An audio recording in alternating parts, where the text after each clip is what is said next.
Buhay. Nandito po si Sir. Ano po pangalan niyo po? Ako si Jun Lim Jun Lim, ng taga Dasma Paliparan. Dasma Paliparan. Okay. Dito lang po kayo around Dasma Yeah, po. dito lang. Ilang taon na po kayo? I'm 58. 1 year na ako nagtatrabaho sa Delivery Panda. Okay naman ang kita. Bumagyo, umaraw. Basta laban lang sa buhay. Kamusta naman po yung araw-araw ninyong pagmamasada or parang pagtrabaho? So far, as delivery rider, may mga customer na hindi makontak. May customer na galante. May customer naman na mahirap makontak dahil mali yung kanilang information sa Panda. Ano po yung nararanasan yung problema sa mga food panda? Usually, connection, pag wala kang data, mahirap kumuha ng schedule, wala masyadong booking. Yan ang mga experience ko sa Panda. Pero so far, okay naman.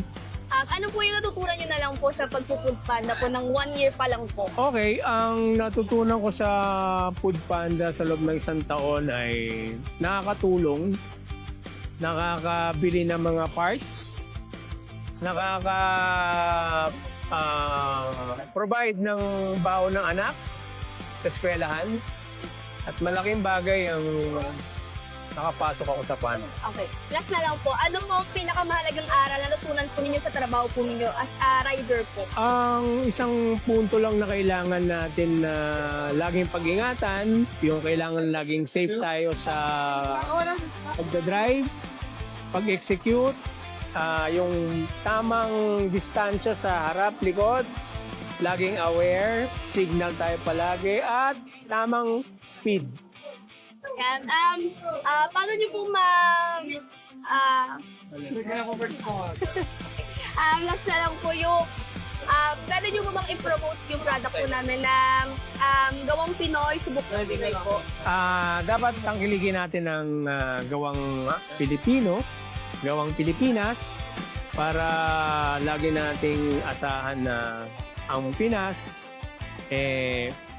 kasing kalidad din ng mga ibang bansa. Ayun lang po. Thank you po, sir. Thank you.